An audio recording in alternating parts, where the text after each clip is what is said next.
Krisma yang terkasih, rekan-rekan imam, para suster, ibu bapak, saudara-saudari terkasih, damai sejahtera bagi kami, sama seperti Bapa mengutus aku, demikian juga sekarang aku mengutus kamu.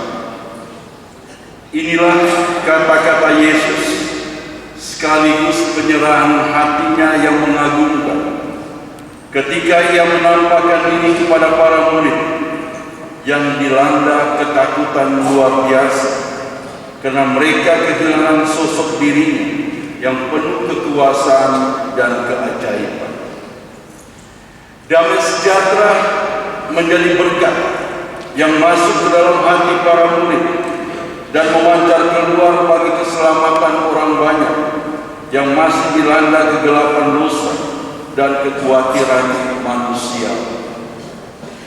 Yesus sangat mencintai mereka hingga ia menyerukan, "Terimalah Roh Kudus."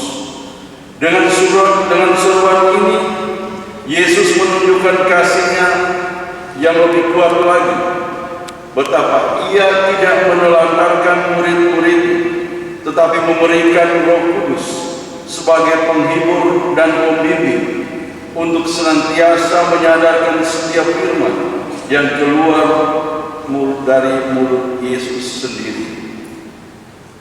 Adik-adik, saudara-saudari terkasih, banyak orang merasa cemas dan gelisah ketika banyak pengalaman penderitaan dan kekurangan melanda hidupnya.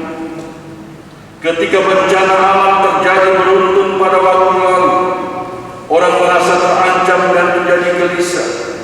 Entahkah bencana alam seperti gempa bumi yang dahsyat juga akan menimpa diri. Kekuatan manusia dan keelokan bangunan yang megah disampuratakan dalam waktu sekejap. Apakah kita telah menyadari begitu? Pada sisi hidup yang lain, kita juga menyaksikan pengalaman putus asa dan kehilangan harapan melanda gereja dan umat kita. Intensitas bunuh diri yang cenderung naik dari tahun ke tahun, dan kita pun diberikan lampu merah untuk tidak main-main dengan kehidupan dan membangkitkan kembali harapan anak-anak, orang-orang muda, dan memperkuat keluarga Kristiani setiap hari. Cinta, belas kasih, dan pengampunan lebih kuat dari sekedar prestasi, jabatan, dan kenikmatan duniawi. Kisah kebangkitan Tuhan dan penampakannya menyadarkan kita betapa cinta Allah lebih agung dari kelemahan dan kerapuhan hidup manusia. Dan ketika bahasa cinta Allah itu dinyatakan dalam berkat damai sejahtera yang harus dialami oleh begitu banyak orang dalam hidup kita, kita dapat memahami kini mengapa gereja selalu dapat bangkit dari begitu banyak kelemahan dan kerapuhan di masa lalu, yakni karena cinta Tuhan yang mengampuni, tidak pernah pudar, tetapi terus dibaharui dan disegarkan oleh penghiburan dan pendampingan Roh Kudus. Ada dua pertanyaan penting yang baik kita resapi. Pertama, apakah kita telah menyadari begitu besar cinta Allah dalam kehidupan kita? Sungguhkah kita telah mengalami kehadirannya dalam suka duka hidup kita, dan cintanya menguatkan kita agar bisa hidup dalam kehendak Allah Bapa?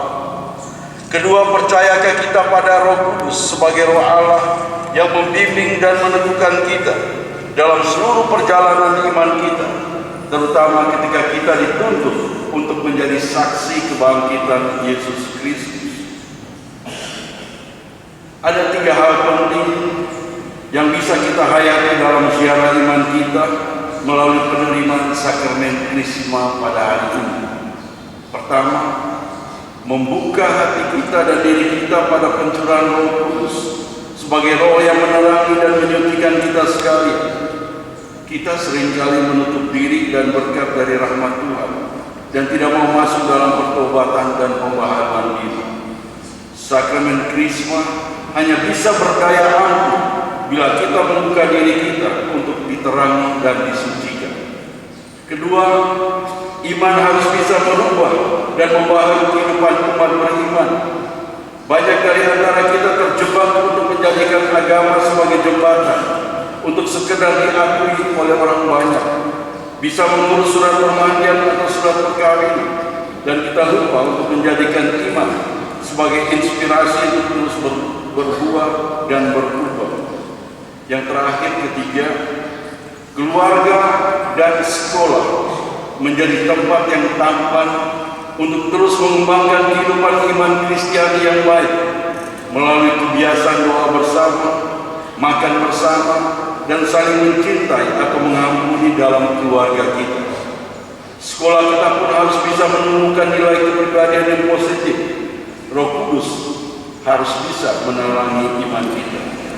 Semoga Tuhan memberkati kita sekalian dan sakramen Krisma menjadi kekuatan, semangat, dan inspirasi bagi kita semua. Tuhan memberkati kita. Amin.